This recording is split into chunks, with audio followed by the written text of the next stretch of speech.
Yeah, I'm Zach Scherer, and I'm from Shakora, which is a little northeast of Butler, where the rally was being held. So I was actually to the president's left shoulder, 3 rows from Donald Trump's left shoulder. And everything was actually great. The mood seemed the same. I've been to over 20 Trump rallies across the country. And this was kind of the first one I noticed there was a lack of security. That kind of concerned me on Saturday there. But following up to the rally, everything was normal. I think we got 6 or 7 minutes into President Trump's speech, and you just heard what sounded like a firecracker. The first one, it was like, huh, what was that?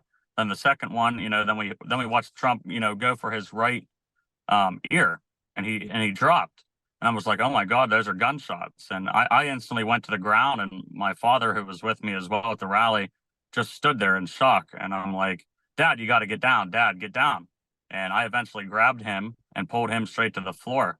And shots just kept ringing and ringing. And I couldn't figure out where they were coming from, as well as everybody else in the crowd. We couldn't figure out if it was coming from within the crowd, at eye level, or whether it was above us. And, if we were getting shot next.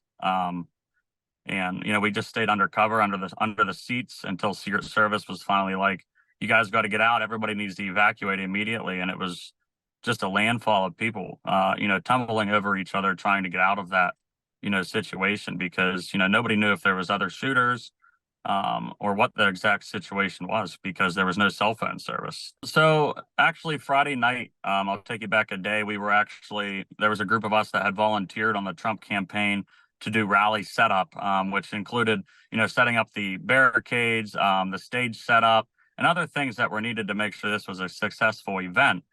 We did a walkthrough at 7 p.m. on Friday night, and we raised multiple concerns with the state GOP staff, about parking, about security issues we saw, where there were lack of barricades at, and all of our safety concerns that we brought up on Friday evening were strictly turned down, and there was no answers given to any of our questions or concerns about security in that matter. So that's kind of where I stand on the security part of it is, being these 20 other rallies, volunteering and helping with setup days prior to the rally.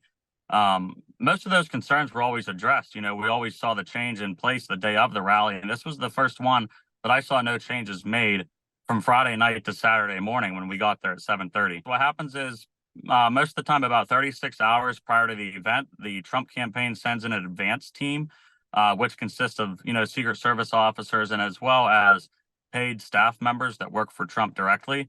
But also they send in state GOP staff, which, they're not employed by Trump, but they work for the Pennsylvania, Republican Party.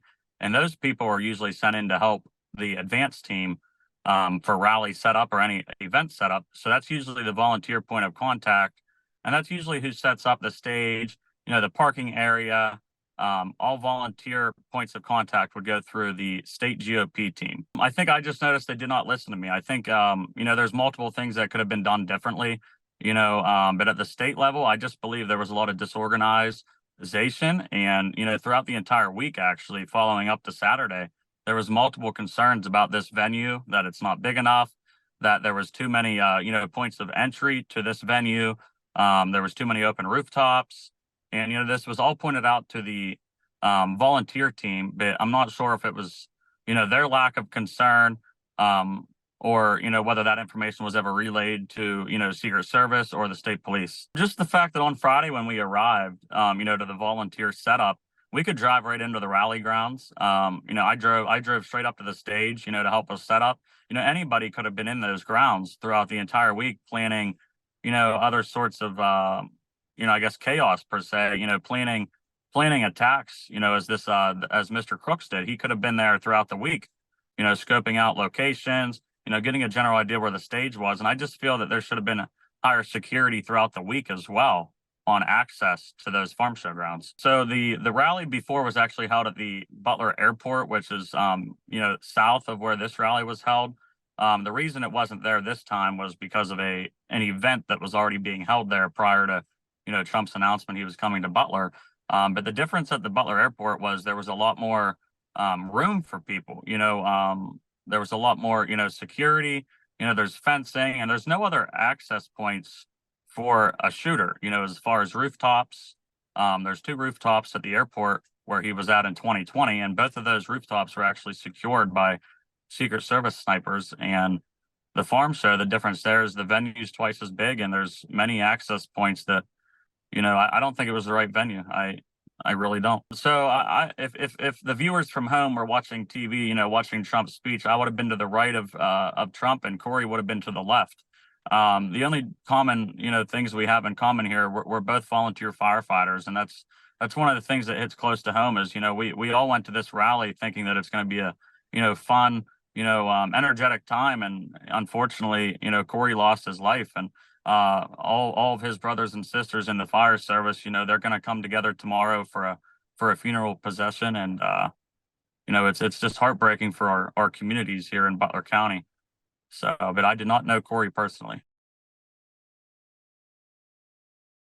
I just think it makes him stronger. There's multiple thoughts that have come through my head since he's actually ran for president, and I've always wondered if there was going to be an attempt, to take him out.